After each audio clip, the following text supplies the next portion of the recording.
I'm going to give you a really quick way to save thousands of dollars, whether you're buying new or used, whether you're buying from home or you're at the dealership. Stay tuned. Ask the buy rate.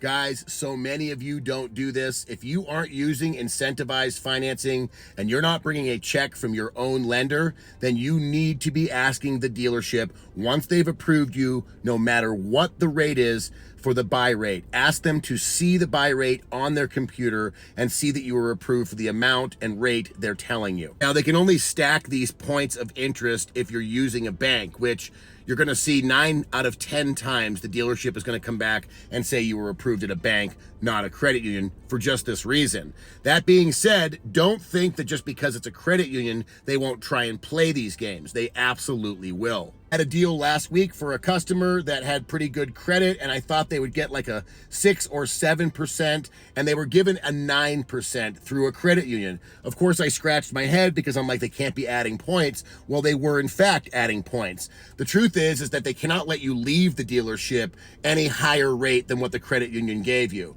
But while you're there, they can play games. And while you're on the phone and haven't made the purchase yet, they can play games. And that's exactly what this finance manager did. He added 2 points of interest to the loan. And then when we got into the closing and he was trying to sell us a warranty, an overpriced warranty, the payments got too high because of the interest rate being too high, the warranty being overpriced. Instead of dropping the price on the warranty to accommodate us, what he did was he went to his computer and he gave us back the 2 points of fake interest that he shouldn't have charged us or told us anyway. He made it seem like he had a connection at the bank and he was able to get us that 2 points of interest gone if we buy the warranty, which is completely bullshit and illegal. That's why it's so important, even if it's a credit union. Can I see the buy rate? I want to see exactly what I was approved for. Now, don't get your panties in a bunch because the dealership says they're not going to give you buy rate. They don't really have to.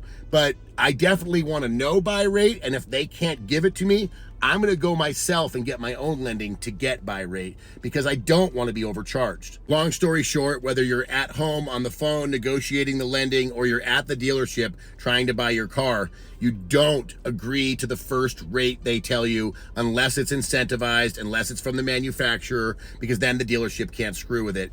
Any other rate, they will try and screw with it. They will try and add points, and they will try and take advantage of you. What I do for a living is negotiate people's car deals for them. And guys, there are some good dealerships out there. I have a list of dealerships I regularly access and use because they've always done me right. So the key is to find a great place and develop a relationship with your salesperson, the finance team, or anybody you can. So that way, the next time you go car shopping, you don't have to jump through all these hoops. For the rest of us, follow my videos, use my tips, and save some money.